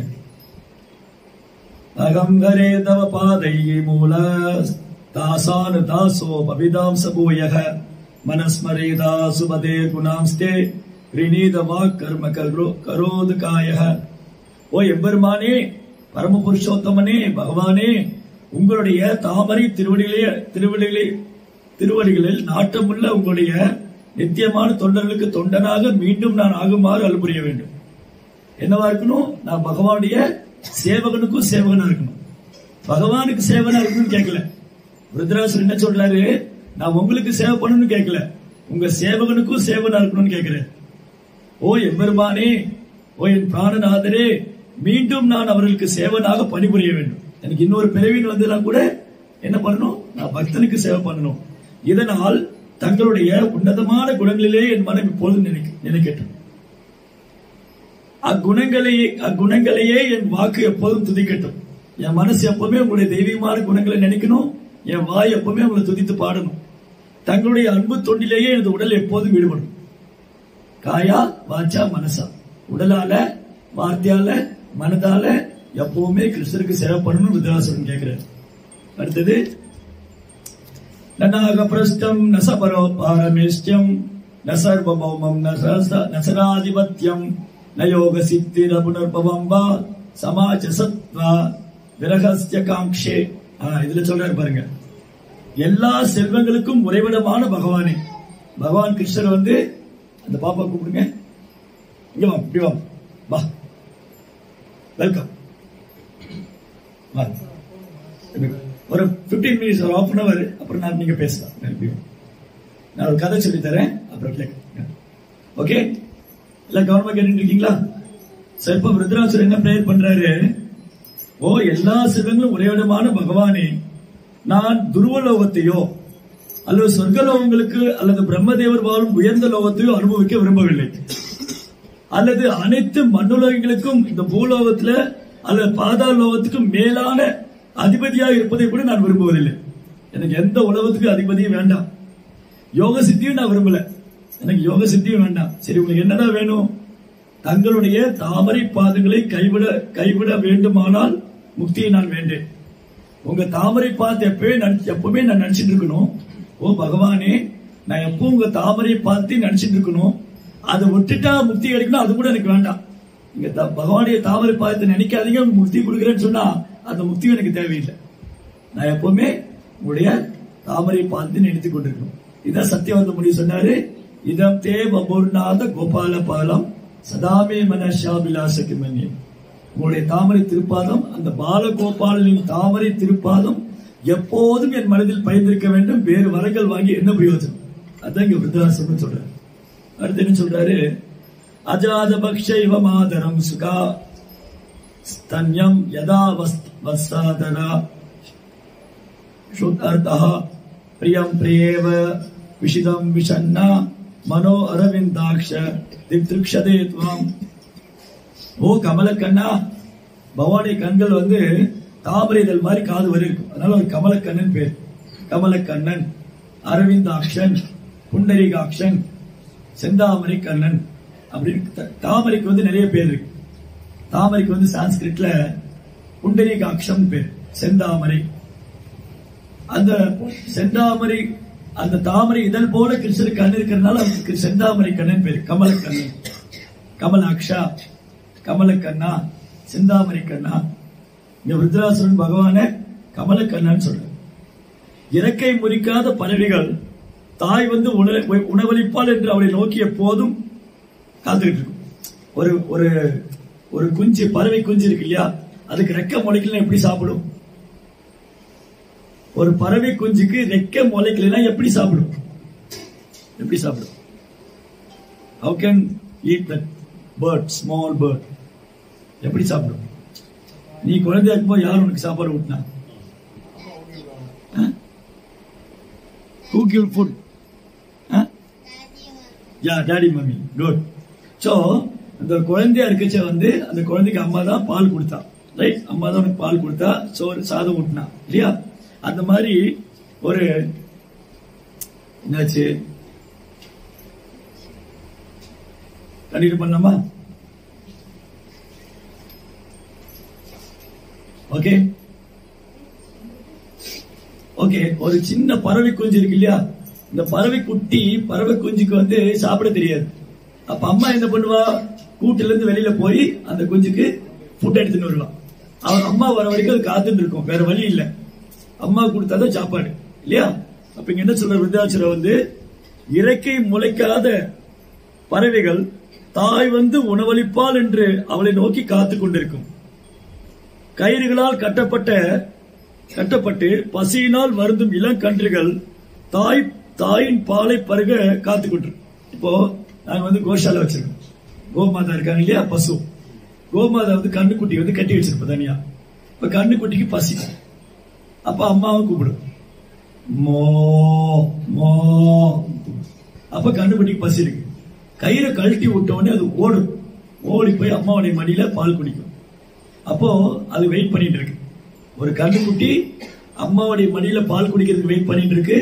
ஒரு சின்ன குட்டி பறவை அம்மா வந்து எனக்கு ஃபுட்டு தருவா, எனக்கு வந்து சாப்பிட கொடுப்பான்னு காத்துட்டு இருக்கு. 2 எக்ஸாம்பிள் சொல்லிருக்கு. அப்புறம் மனம் கலங்கிய மனைவி, தூர தேசம் சென்ற கணவர் திரும்பி வந்து தன்னை எல்லா விதத்திலும் திருப்திப்படுத்துவதற்காக எப்போதும் காத்திருப்பார். ஒரு கணவர் வந்து ஊருக்கு போயிட்டார், வெளியூர்ல எங்க போனார். அப்ப அவர் வர வரைக்கும் வைஃப் காத்துட்டு இருப்பா. இப்ப 3 பேர் காத்துட்டு இருக்கா. கணவர் வந்து எனக்கு வந்து சேவை பண்ணுவான்னு மனைவி காத்துட்டு இருக்கா. கண்ணுக்குட்டி கழட்டி விட்டா பால் குடிக்க காத்துட்டு இருக்கு. ரெக்க முளைக்காத பறவை அம்மா வந்து எனக்கு ஃபீட் பண்ணுவான்னு காத்துட்டு இருக்கு. அந்த மாதிரி இந்த 3 எக்ஸாம்பிள் சொல்றார் விருத்ராசுரன். எப்போதும் தங்களுக்கு நேரடியாக தொண்டு செய்யும் சந்தர்ப்பத்துக்காக என் மனம் எப்போதும் காத்துட்டு, அந்த மாதிரி நான் உங்களுக்கு சேவை பண்ண காத்துட்டு இருக்கேன். ஓ பகவானே, நான் வந்து அந்த மாதிரி உங்களுக்கு சேவை பண்ணணும். எப்படி கண்ணுக்குட்டிக்கு வேற கதி இல்லையோ அம்மாட்ட தான் போகும். கண்ணுக்குட்டிக்கு வேற கதி இல்ல, அம்மாட்ட போய் தான் பால் குடிக்கும். குஞ்சு பறவை அம்மா பறவை எதிர்பார்த்து இருக்கு, மனைவி கணவனை எதிர்பார்த்துட்டு இருக்கா. அது மாதிரி நான் உங்களை எதிர்பார்த்துட்டு இருக்கேன் பகவானே, நான் உங்களுக்கு சேவை பண்ணணும். என்ன சொல்றாரு, மமோத்தம ஸ்லோக ஜனேஷு சக்கியம் சம்சார சக்கரே பிரமதஸ்வ கர்மபிஹி வன்மாயாத்மஜ தாரகேஷு ஆசக்த சித்தஸ்ய நநாத பூயாத். ஓ பிரபுவே, என் கர்மங்களின் பலனாக இந்த பௌதிக உலகம் முழுவதிலும் நான் சஞ்சரித்துக் கொண்டிருக்கின்றேன். ஆகவே பக்தி மிக்க உங்களுடைய உத்தம பக்தர்களின் நட்பு எனக்கு ஏற்பட வேண்டும். விருத்ராசுரன் எதுக்கு ஆசைப்படுறாரு? விருத்ராசுரன் எதுக்கு ஆசைப்படுறாரு? பக்தருடைய சங்கம் கிடைக்கணும். உங்களுடைய மாயா சக்தியின் வசியத்தினால் என்னுடைய உடல், மனைவி, குழந்தைகள், வீடு ஆகியவற்றுள்ள எனது பற்று தொடர்ந்து கொண்டே இருக்கிறது. நம்ம எல்லாருமே கிருஷ்ணரை மறந்து நான் என்னுடையதுன்னு வாழ்ந்துட்டு இருக்கோம். இது என் குடும்பம், என் வீடு, என் மனைவி, என்னது, இது எதுவுமே உண்மை இல்லை. இதெல்லாம் தற்காலிகமானது. கிருஷ்ணாவுடைய கருணை மட்டும்தான் நம்பி இருக்கோம் நம்ம. அப்ப இங்க விருத்தராட்சர் என்ன சொல்றாரு, இவற்றிடம் இனி நான் பற்றற்றவனா இருக்க விரும்புகிறேன். என்னுடைய பற்று வந்து இவ்வளவு நாள் வந்து இந்த மேல எல்லாம் பற்றுதல் வச்சுட்டு இருந்தேன். இப்ப என் பற்று வந்து உங்க மேல வரணும். இதுல எல்லாம் பற்று போயிடணும். இது மேல இருக்கிற அட்டாச்மெண்ட் போகணும். கிருஷ்ணானிக்கு உங்க மேல அட்டாச்மெண்ட் வரணும். என் மனம் உணர்வு முதலான அனைத்தும் தங்களிடம் மட்டுமே பற்று கொண்டவனாக இருக்கட்டும். என் மனம் உணர்வு எல்லாமே உங்ககிட்ட மட்டுமே பற்றுள்ளதா. இது யார் பிரார்த்தனை பண்றா? விருத்ராசுரன், அசுரன். விருத்ராசுரன் அசுரன். அன்னைக்கு நம்ம வந்து ஒரு 2 நாளைக்கு முன்னாடி சித்திரகேதோட கதை பேசிருந்தோம். யாரெல்லாம் கேட்டீங்க சித்திரகேதோட ஸ்டோரி? 1 2 3 4. சித்திரகேது மகாராஜா வந்து நாரதருடைய கருணையால, நாரத முனியுடைய கருணையால தூய பக்தர் அவர். நாரத முனியுடைய கருணை கிடைச்சு சித்திரகேது மகாராஜா தூய பக்தர் அவர். அப்படி ஒரு நாள் சித்திரகேது மகாராஜா வந்து அப்படி ஆகாச மார்க்கமா பிரயாணம் பண்ற. சித்திரகேது வந்து ஒரு வித்யாதரன். வித்யாதரன்னா மனிதர்களோட அதீத சக்தி உள்ளவங்க. இப்ப எறும்பு இருக்கு இல்லையா, எறும்போட நமக்கு சக்தி அதிகமா இருக்கா? அப்ப எறும்போட நம்ம சக்தி அதிகம் உள்ளவங்க. அதே மாதிரி நம்மளை விட சக்தி அதிகம் உள்ளவங்க தேவர்கள். இந்திரா, சந்திரா, வருணா. நமக்கு எப்படி எறும்பு ஒரு அற்ப ஜீவனும், அது மாதிரி தேவருக்கு நம்ம அற்ப ஜீவராசி. தேவர்களுக்கு நம்ம ஒரு அற்ப ஜீவராசி. அப்போ இந்த வித்யாதரன்கிறவங்க தேவலோகத்தில் இருக்கிறவங்க. அவங்க வந்து அவங்க சிட்டியே பறக்கும். பறக்கிற நகரம்லாம் அவங்களால பண்ண முடியும். நம்ம பிளைட்ல போற மாதிரி அவங்க சிட்டிலேயே போலாம். அவங்களுக்கு ஏரோப்ளைன்ல இருக்கு. சோ வித்யாதரா வந்து சித்திரகேது தன் மனைவிகளோட, மனைவிகள் 100க்கு மேற்பட்ட மனைவி இருந்தாங்களே சித்திரகேதுக்கு, மனைவிகளோட அப்படி ஆகாசமா போற. அப்படி போயிட்டு இருக்கும்போது ஒரு பெரிய ஆலமரம் பார்க்கிறார். ஆலமரம் பார்த்திருக்கியா? Banyan tree. Have you ever seen banyan tree? Big banyan tree, huge banyan tree. அந்த பெரிய ஆலமரத்துக்கு அடியில நான் சிவா உட்கார்ந்து இருக்காரு, சிவபெருமான். அவர் மடியில பார்வதி உட்கார்ந்து இருக்காங்க. சிவாவுடைய வைஃப் வந்து பார்வதி. சிவபெருமானுடைய மடியில உட்கார்ந்து இருக்காங்க, பார்வதி உட்கார்ந்து இருக்காங்க. சிவபெருமான் பார்வதி இப்படி பிடிச்சிட்டு அங்க நிறைய முனிவர்கள் ரிஷிகள்லாம் இருக்காங்க. பாகவதம் பேசிட்டு இருக்காரு. கிருஷ்ணருடைய நாம ரூப குணாதிசயங்கள், பகவானுடைய லீலைகள், அவருடைய மகிமைகள் அதெல்லாம் சொல்லிட்டு இருக்காரு. யார் சொல்லிட்டு இருக்கா? சிவபெருமான். யாரு பாக்குறாரு? சித்திரகேது. சிவபெருமான் மடியில யாரு உட்கார்ந்துருக்கா? பார்வதி. பார்வதி ஒரு கையில பிடிச்சிட்டு இருக்க.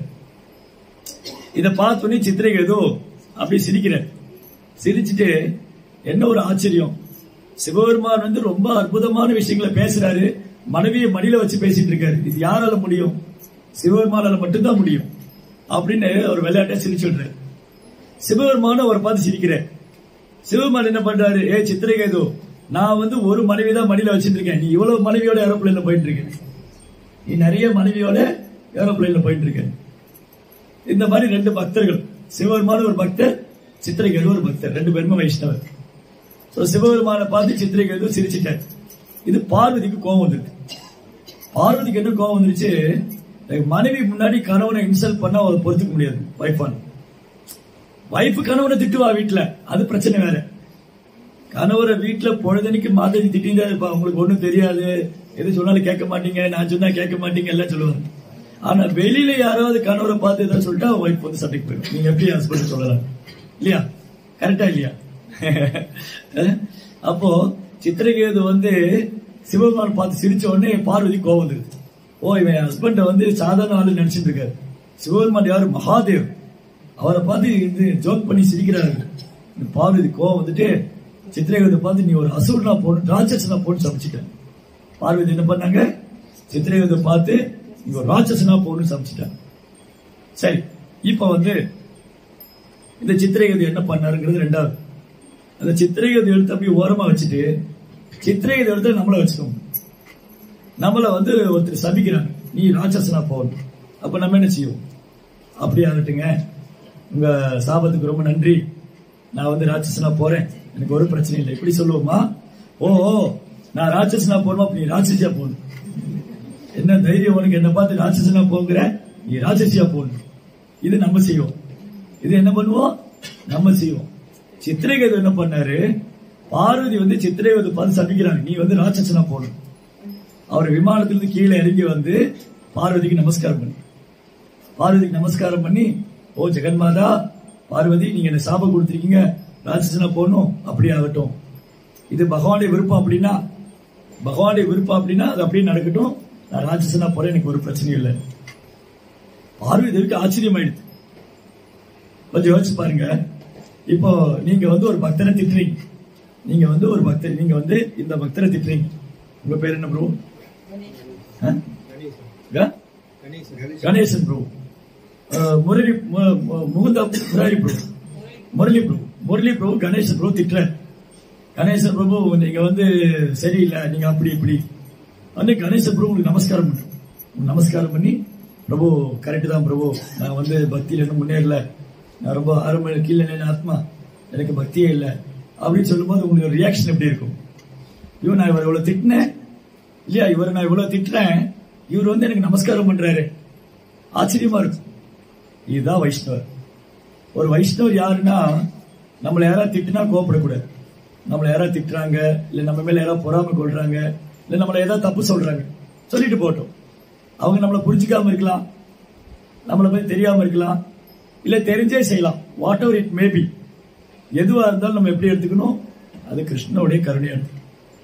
ஓ, இன்னைக்கு கிருஷ்ணா வந்து என்ன பரிச்சயம் பண்றேன், நான் வந்து யாரோ என்ன திட்டினா நான் பொறுமையா இருக்கேனா, எனக்கு எவ்வளவு பொறுமை இருக்கு, எனக்கு எவ்வளவு சகிப்புத்தன்மை இருக்கு, நான் எப்படி எதிர்வினை ஆற்ற போறேன். இந்த பக்தரை என்ன வந்து திட்டினா நான் அதை அப்படியே ஏத்துக்கிறேன்னா இல்ல எதிர்வினை ஆற்ற போறேன். ரைட். அப்போ வைஷ்ணவர் என்னன்னா, நம்மள யாராவது ஏதாவது சொன்னா கூட நம்ம பொறுத்துக்கணும். ஏன்னா முதல்ல நம்ம யாருன்னு சொல்லணும். நம்ம யாரு? இது பகவத்கீதை 2ஆம் அத்தியாயத்துல பகவான் சொல்லிட்டாரு. நம்ம யாரு?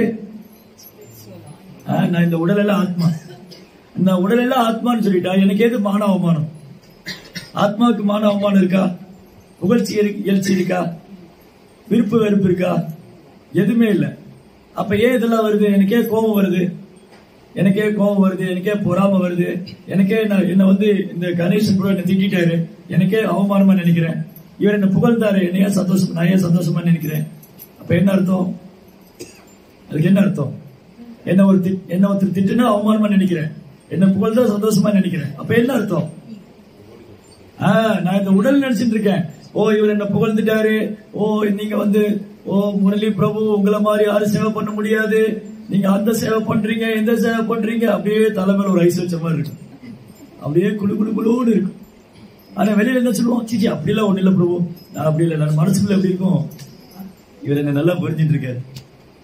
இதே என்ன திட்டாருன்னு வச்சுக்கோங்களேன், ஓ உட்காந்து அழுது எல்லா பக்திட்டையும் போய் சொல்லி, பாருங்க என்ன இப்படி பண்ணிட்டாரு, நான் எவ்வளவு சேவை பண்றேன், நான் ஏதோ எதிர்பார்த்தா செய்யறேன், நான் சேவை பண்ணி எனக்கு இந்த அவமானமா, எனக்கு கெட்ட பேரு, நான் ஏன் சேவை பண்ணணும், நான் ஏன் கோயிலுக்கு வரணும், எனக்கு கோயிலுக்கு வந்த கெட்ட பேர் தான் வருது, அதனால வரமாட்டேன்.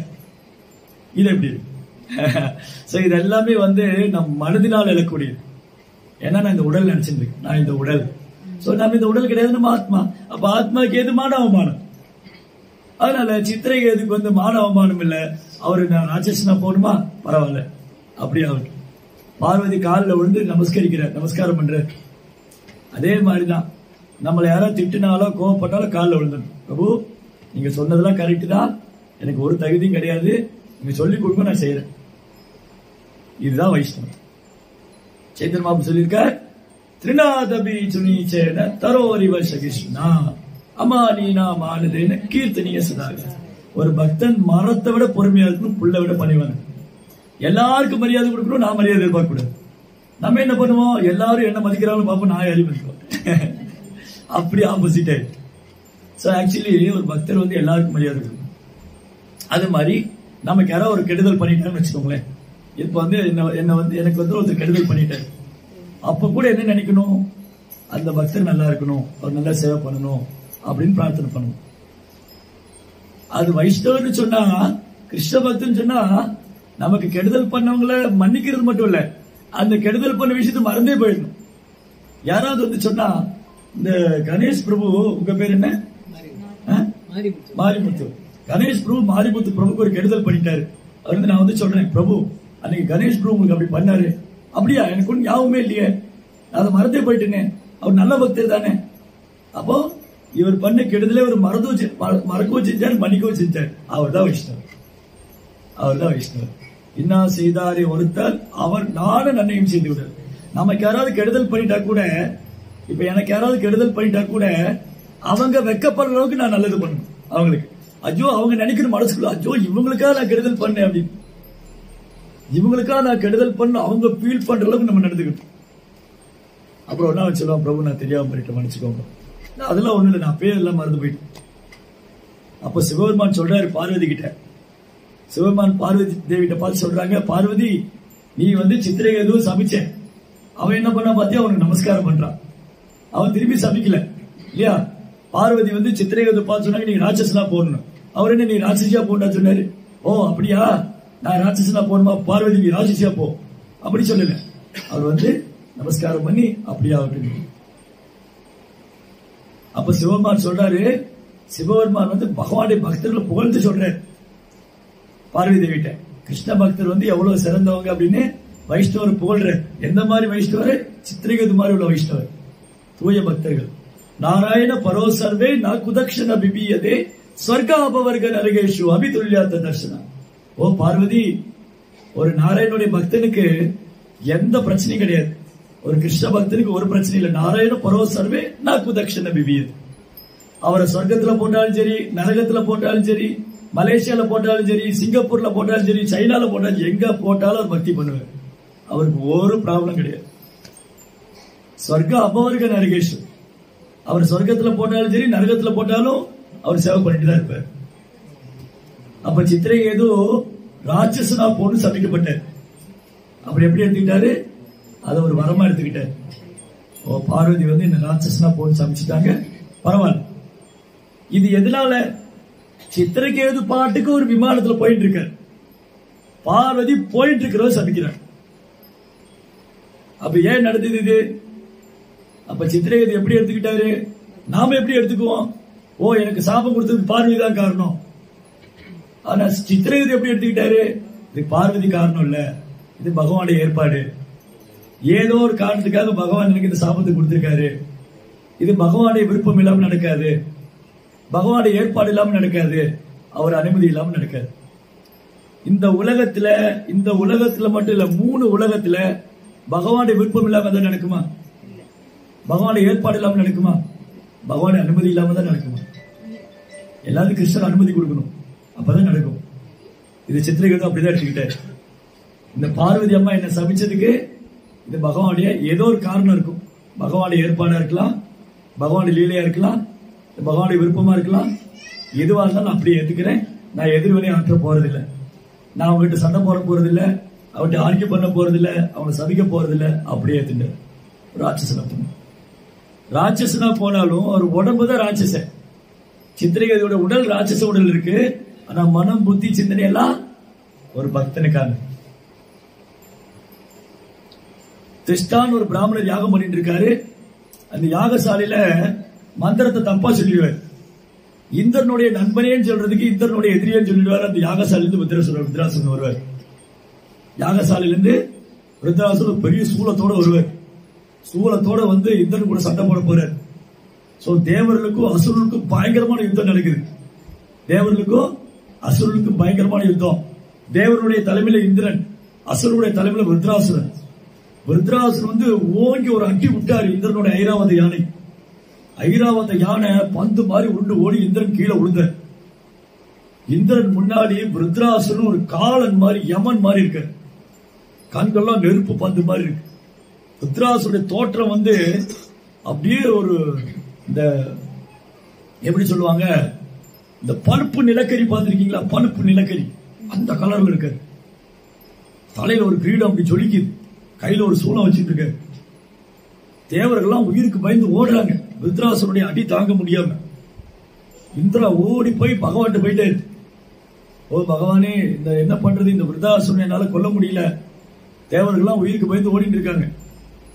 பகவான் சொன்னாரு, இந்திரா விருத்ராசுரனை கண்டு பயந்துக்காத, அவன் என் பக்தன் தான், நீ அவனை சாதாரணமா கொல்ல முடியாது, நீ அவனை சாதாரணமா கொல்ல முடியாது. வஜ்ராயுதத்துல என்னுடைய நாராயண கவச்சத்தை பதிக்கணும். நாராயணனுடைய மகாமந்திரம் நாராயண கவச்சம் வஜ்ராயுதத்துல போடணும். அது சாதாரண வஜ்ராயுதத்தினால அவனை கொல்ல முடியாது. தத்தீச்சின்னு ஒரு முனிவர் இருக்கார். தத்தீச்சி முனிவருடைய முதுகெலும்பு எடுத்து அதுல வஜ்ராயுதம் பண்ணி அதுல நாராயண கவச்சம் பதிச்சாதான் அவனை கொல்ல முடியும். ஆனா தத்தீச்சி உயிரோடு இருக்க. அவர்கிட்ட போய் தத்தீச்சி முனிவர்கிட்ட போய் அவருடைய முதுகெலும்பு கேட்கணும். இப்ப நான் இந்தியால இருந்து மலேசியா வந்திருக்கேன். நான் மாரிமுத்து பிரபு வீட்டுக்கு போயிட்டு, மாரிமுத்து பிரபு நீங்க செத்து போங்க, உங்க முதுகெலும்பு கொடுங்க, வீட்டுக்கு போயிட்டு மாரிமுத்து பிரபு வீட்டுக்கு போய் நீங்க சாவணும், உடனே நீங்க செத்து போய் உங்க முதுகெலும்பு எனக்கு வேணும் கொடுத்துருவாங்களா? ஏன் முதுகெலும்பு எண்ணிடுவாங்க அவங்க வீட்டுல. அவங்க வீட்டுல என்ன பண்ணுவாங்க, இந்த சாமியார் வந்தாரா ஏதாவது தண்ணி கேட்டா கொடுக்கலாம், சரி நாசிலாமா கேட்டா கொடுக்கலாம், ரொட்டி சன்னா கேட்டா கொடுக்கலாம். முதுகெலும்பு போய் கேட்கறது என்ன பண்ணுவாங்க, ஓட ஓட விரட்டி அடிப்பாங்க. இந்திரன் என்ன பண்ணாரு, தத்திச்சி முனிவர்கிட்ட போய் தத்திச்சி முனிவர் உட்காந்து தவம் பண்ணிட்டு இருக்காரு கங்கை கரையில. அவருடைய ஆசிரமத்துல போய் தத்திச்சி முனிவர்கிட்ட என்ன கேட்கணும், நீங்க செத்து போங்க, உங்க முதுகெலும்பு எனக்கு கொடுங்க. தத்திச்சி முனிவர் என்ன பண்ணாரு, நல்லா இருக்கு கதை, நான் சாகணுமா உனக்கு, நீ வேணா செத்து போ, என்னையா சாவ சொல்ற அப்படி சொன்னாரா? தத்திச்சி என்ன பண்ணாரு, இது வந்து பகவானுடைய சேவை, பகவானுக்கு இந்த சேவை கொடுத்திருக்காரு, என்னுடைய உடல் மற்றவங்களுக்கு பிரயோஜனமாகும், இந்த உடல் மற்றவங்களுக்கு பிரயோஜனமாகும்னு சொன்னா நான் மரணத்தை ஏற்றுக்க தயாரா இருக்கேன். அதுதான் பக்தர். ஒரு முனிவர் அல்லது யோகி அல்லது பிராமணர் பக்தர்னா மற்றவங்களுக்காக வாழணும், தனக்காக வாழக்கூடாது. அப்ப ததீச்சி முனி என்ன பண்ணாரு, அங்கேயே உட்கார்ந்து அப்படியே தவம் பண்ணிட்டு பகவானுடைய தாமரை பாதத்தையே நினைச்சுட்டு இந்த உடலை விட்டார். அவர் உடம்பு அப்படி எரிஞ்சு பஸ்பம் ஆயிடுது. அந்த முதுகெலும்பு எடுத்துட்டு வந்து நாராயண கவச்ச வச்சு இப்ப விருத்ராசுரன் சண்டை போட இந்திரன் வர. இந்த முறை விருத்ராசுரனுக்கு இந்திரனுக்கும் பயங்கரமான யுத்தம் நடக்குது. இதோட தேவர்கள்லாம் பயங்கரமா சண்டை போடுறாங்க, அசுரர்கள்லாம் பயந்து ஓடுறாங்க. அப்போ விருத்ராசுரன் சொல்றாரு, ஏ அசுரர்களே, உயிருக்கு பயந்து ஓடாதீங்க கோழைகளே, இந்த யுத்தம் தர்மத்துக்கான யுத்தம், இது வந்து பகவானுடைய மேற்பார்வை நடக்குது. இந்த யுத்தத்துல இறக்குறவங்க வீரமரணம் அடைவாங்க, சொர்க்கத்துக்கு போவாங்க, ஏன் பயந்துக்கிறீங்க, ஏன் ஓடுறீங்க அப்படின்னு அசுர நண்பர்களை பார்த்து சொல்ற. அதுக்கப்புறம் விருத்ராசுரனுக்கு இந்திரனுக்கும் பயங்கரமா சண்டை நடக்குது. இப்போ விருத்ராசுரனை கொல்றதுக்கு இந்திரன் தயங்குறாரு. ஏன்னா இவரை கொல்ல முடியுமா முடியாதா, இவர் பயங்கரமான அசுரனா இருக்காரு, பத்தாவதுக்கு இந்த அசுரன் பகவானுடைய பக்தனா வேற இருக்கு. அவர் என்ன சொல்றாரு பாருங்க, இந்த ஸ்லோகம்லாம் இந்திரன் சொல்றாரு. இப்ப நம்ம படிச்ச ஸ்லோகம்லாம் விருத்ராசுரன் இந்திரன் சொல்றாரு, எனக்கு சொர்க்கத்தை ஆளுங்கிற எண்ணம் கிடையாது, எனக்கு 3 உலகத்தை ஆளுங்கிற எண்ணம் கிடையாது, எனக்கு பாதாள உலகத்தை ஆளுங்கிற எண்ணம் கிடையாது, எனக்கு வந்து சொர்க்கத்தை ஆளுங்க எந்த ஒரு எண்ணம் கிடையாது, எனக்கு அஷ்டமா சித்தி விருப்பம் கிடையாது, நான் வந்து பகவானுடைய உலகத்துக்கு போகணும். இந்திரா தயங்காத, உன் கையில் இருக்கிற ஆயுதத்துல வஜ்ராயுதத்துல வந்து நாராயண கவச்சம் இருக்கு, என்ன நீ கொல்லலாம், தைரியமாவா. இந்திரனுக்கு உற்சாகப்படுத்துறாரு ருத்ராசுரன். இந்திரன் பயந்து நடுக்கிறார், இவனை கொல்ல முடியுமா முடியாது. ருத்ராசுரன் வா கொல்லு, நான் ரெடி, நான் இந்த உடலை விட்டு கிருஷ்ணாட்ட போக தயாரா இருக்கேன். ருத்ராசுரன் ரெடியா இருக்கு. அப்புறம் இந்திரனுடைய வஜ்ராயுதத்தினால தாக்கப்பட்டு ருத்ராசுரன் உடல் இருந்து ஆன்மா பிரிஞ்சு, இந்த ராட்சச உடல் இருந்து ஆன்மா பிரிஞ்சு பகவானுடைய உலகத்துக்கு போகுது. தேவர்கள் ஆகாசத்திலிருந்து பூக்களை மழையா பொழியறாங்க. ஜெய் ஸ்ரீ கிருஷ்ண பகவானுக்கு, ஜெய் ஸ்ரீ கிருஷ்ண பகவானுக்கு, ஜெய் ஸ்ரீ கிருஷ்ண பகவானுக்கு. அந்த மாதிரி தேவர்கள்லாம் பகவான் புகழ் பாட, விருத்ராசுடைய புகழ், சித்திரகேதுடைய புகழ் பாட அந்த ஆன்மா வந்து பகவானுடைய உலகத்துக்கு. அதனால பக்தி பண்ற பக்தர்களுக்கு வந்து எது ரொம்ப ரொம்ப அவசியம், பொறுமை. அப்புறம் பொறுமை, நிதானம், சகிப்புத்தன்மை, எளிமை, பணிவு, கருணை. இதெல்லாம் எங்க கிடைக்குங்க, எவ்வளவு கிலோ கிடைக்குங்க? இந்த பஜார்ல தீபாவளிக்கு ஸ்டால் போட்டிருக்காங்க, கிடைக்குமா? எங்கேயும் கிடைக்காது. அது வந்து பக்தி செஞ்சு செஞ்சு வரணும், பகவான்கிட்ட பிரார்த்தனை பண்ணணும்.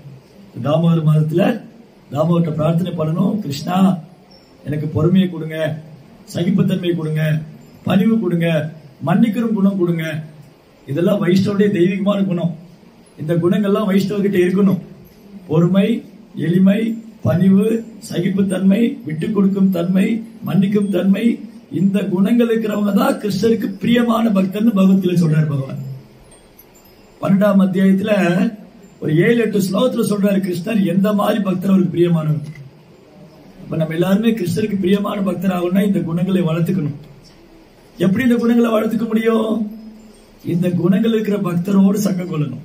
அதான் விருத்ராசுரன் என்ன ஆசைப்பட்டாரு, விருத்ராசுரன் என்ன ஆசைப்பட்டாரு படிச்சுமே, சுத்த பக்தர்கள் தூய பக்தருடைய சங்கத்தில் இருக்கணும், அவங்க வழிகாட்டுதல பக்தி பண்ணணும். அப்ப நமக்கு குருமார்கள் இருக்காங்க, நிறைய குருமார்கள் வந்து நம்மளை வழி நடத்துறாங்க, நிறைய சுத்த பக்தருடைய சங்கம் இருக்கு. பிரபுபாதர் வந்து பகவத்கீதை மூலமா, பகவத்கீதை பாகவதம் மூலமா பிரபுபாதர் புத்தகம் மூலமா சங்கம் கொடுக்கிறாரு. இந்த பாகவதம் இருக்கு இல்லையா, பாகவதம் வந்து கிருஷ்ணன்ல இருந்து வேறானது இல்ல. ஹரே கிருஷ்ணா. ஒரு 5 minutes முடிச்சாங்க. ஓகே, இந்த பாகவதம் வந்து கிருஷ்ணன்ல இருந்து வேறானது இல்ல. இங்க எவ்வளவு பேர்ட்ட பாகவதம் செட் இருக்கு? பாகவதம் புக் வச்சிருக்கிறவங்க கை தூக்குங்க. 1 2 3. பாகவதம் செட்டு இல்லாதவங்க, எங்க வீட்டுல பாகவதம் செட்டு இல்ல, நல்லா கை தூக்குங்க. 1 2 3. சரி, 3 பாகவதம் செட்டு. சரிங்களா? இவங்க வீட்டுல பாகவதம் செட்டு இல்ல. பாகவதம் செட்டு இல்லைன்னா அங்க கிருஷ்ணர் இல்ல. எந்த வீட்டுல பாகவதம் செட்டு இருக்கோ அங்க கிருஷ்ணர் இருக்காரு.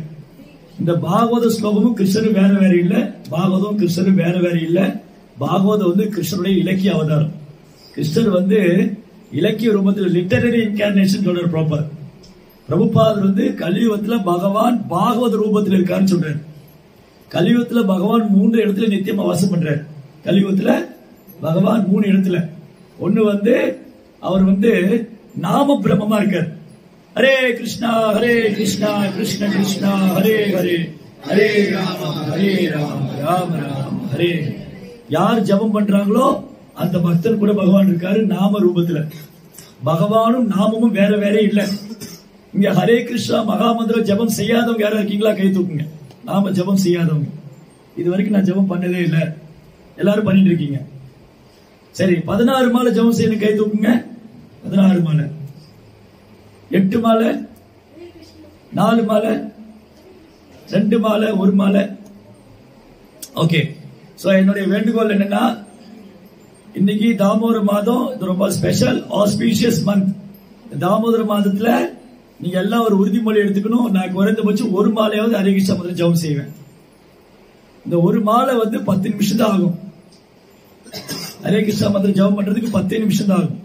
அதனால 1 மாலை ஜபம் பண்றது எவ்வளவு கணக்கில் அடங்காத பலன் கிடைக்கும் தாமோதர மாதத்துல. அதனால ஹரே கிருஷ்ணா மந்திரம் ஜபமாலை இல்லாதவங்க, இந்த மாதிரி ஜபமாலை இருக்கா? இங்க மாலை இருக்கு. ஜபமாலை இல்லாதவங்க மாலை வாங்கிக்கோங்க. தினமும் ஹரே கிருஷ்ணா மந்திரம் ஜபம் செய்யணும். சோ கிருஷ்ணர் வந்து கலியுகத்துல நாம ரூபத்தில் இருக்கார். அதுக்கப்புறம் சப்த பிரம்மம் பாகவதத்தில் இருக்கார். எங்க வீட்டுல பாகவதம் இருக்கோ அங்க கிருஷ்ணர் நித்தியமா வாசம் பண்ணிட்டு இருக்கார். இந்த பாகவத ஸ்லோகமும் கிருஷ்ணரும் வேற வேற இல்ல. பாகவதத்தில் இருக்கிற ஒரு வார்த்தையும் கிருஷ்ணா. இப்ப நான் சொன்னேன் இல்லையா பாகவத ஸ்லோகம், நாராயண பரோ சர்வே குதக்ஷண பிபியதே ஸ்வர்காபவர்க நரகேஷு அபிதுல்யத்த தர்சனா. இந்த ஸ்லோகமும் கிருஷ்ணர் வேற வேற இல்ல. அப்பாவுடைய வார்த்தையும் அப்பாவும் வேற வேற இல்ல. அப்பாவுடைய வார்த்தையும் அப்பாவும் வேற வேற இல்ல. அப்புறம் கிருஷ்ணர் கலியுகத்துல நீலாச்சலத்துல நித்தியமா இருக்கார். தாரு பிரம்மமா ஜெகநாத சுவாமி. நீலாச்சல நிவாசாய நித்யாய பரமாத்மனே பலபத்ராய சுபத்ரபியாம் ஸ்ரீ ஜெகநாதாய தே நம. அங்க குட்டி ஜெகநாதர் இருக்கார். ஆல்டர்ல பாத்துருக்கீங்களா? அங்க ஜெகநாதர் இருக்கார். இங்க எவ்வளவு பேர் பூரி ஜெகநாதர் கோயிலுக்கு போயிருக்கீங்க? ஒரிசால போகாதவங்க ஒரு தடவையாவது வாழ்க்கையில போய் பார்க்கணும். ரொம்ப அற்புதமான ஸ்தலம் ஜெகநாத பூரி. அங்க போனா இஷ்டம் போல பிரசாதம் கிடைக்கும். நல்ல கழுத்து வரை சாப்பிடலாம். நல்ல பிரசாதம் கிடைக்கும், ஜெகநாத தரிசனம் கிடைக்கும், பீச்ல குளிக்கலாம், கீர்த்தனை பாடலாம், எல்லாம் சந்தோஷமா இருக்கலாம். அதனால இவங்க 3 பேருக்கு பாகவத செட்டு கொடுத்துருங்க. நீங்க வந்து பாகவத செட்டு வாங்கிக்கோங்க. இன்ஸ்டால்மெண்ட்ல கூட நீங்க பைசா கொடுத்துடலாம், ஒன்னும் பிரச்சனை இல்லை. பாகவதம் வாங்கினா கிருஷ்ணரே வாங்குற மாதிரி. பாகவதம் வாங்கினா கிருஷ்ணரை வாங்கிட்டோம், ரைட்? அதனால தினமும் பாகவதம் படிக்கணும். புத்தக பாகவதம் பக்தர் பாகவதம் 2 பேர் இருக்காங்க. புத்தக பாகவதத்தை பக்தர் பாகவதத்துல இருந்து கேட்கணும். அப்ப இந்த பாகவதத்துக்கு பிரபுபார் விளக்கம் கொடுத்திருக்காரு. இந்த பாகவதத்துக்கு சில பிரபுபார் விளக்கம் கொடுத்திருக்காரு. இந்த பாகவதம் படிக்கிறதுனால 2 நன்மை இருக்கு. இந்த பாகவதம் படிச்சா 2 நன்மை. ஒன்னு, கிருஷ்ணரோடு சங்கம் கொள்றோம். 2வது, பிரபுபாரோடு சங்கம் கொள்றோம். பிரபுபார் மாதிரி தூய பக்தர் தான் கிருஷ்ணரை தர முடியும். பாகவதம் தான் கிருஷ்ண பக்தியை தர முடியும். ஸ்ரீமத் பாகவதம் புராண மமலம் பிரேம மருத்துவ மகான். ஸ்ரீமத் பாகவதம் அப்பழுக்கற்ற ஒரு உன்னதமான தெய்வீகமான புராணம். நிகம கல்பதரோர் கலிதம் பலம் சுகமகா திரவசமிதம் விபத பாகவதம் ரசமாலயம் ரசிகா கோபா. எல்லா வேதத்தையும் எடுத்து சாரமா கொடுத்திருக்காங்க. கலியுக மக்களுக்காக வேண்டி எல்லா வேதத்தையும் எடுத்து ஜூஸ் பண்ணி கொடுத்துட்டாங்க. ஐஸ் காச்சா மாதிரி. ஐஸ் காச்சா தானே இந்த பேரு. ஐஸ் காச்சா எவ்வளவு பேருக்கு பிடிக்கும்? எல்லாருக்கும் பிடிக்கும். ஐஸ் காச்சா பிடிக்காதவங்க யாரா இருக்கீங்களா? எனக்கு மட்டும் தான் பிடிக்காது. சோ ஐஸ் காச்சா இருக்கு இல்லையா, எங்க ஊர்ல வந்து பல ரசம் சொல்லுவாங்க. எல்லா பழங்களையும் போட்டு ஒரு ஜூஸ் பண்றது. அந்த மாதிரி ஸ்ரீமத் பாகவதம் எல்லா வேதத்துடைய சாரம் இது கிருஷ்ணர் இருந்து வேறானது அல்ல. பாகவதம் கிருஷ்ணரும் வேற வேற இல்ல, நாம ஜபமும் கிருஷ்ணரும் வேற வேற இல்ல, தூய பக்தரும் பகவானும் வேற வேற இல்ல. சோ யாரெல்லாம் இவங்களோட அசோசியேட் பண்ணிக்கிறாங்களோ, தூய பக்தருடைய சங்கத்தில் இருக்கிறவங்க, பாகவதம் படிக்கிறவங்க, நாம ஜபிக்கிறவங்களுக்கு கிருஷ்ணர் மேல தூய அன்பு கிடைக்கும். அவங்க வாழும்போது சந்தோஷமா இருக்கலாம், இந்த உடலை விட்டு பகவான் போயிடலாம். ஹரே கிருஷ்ணா. ஜெய் ஸ்ரீ பிரபுபாத் கி. உங்களுக்கு ஏதாவது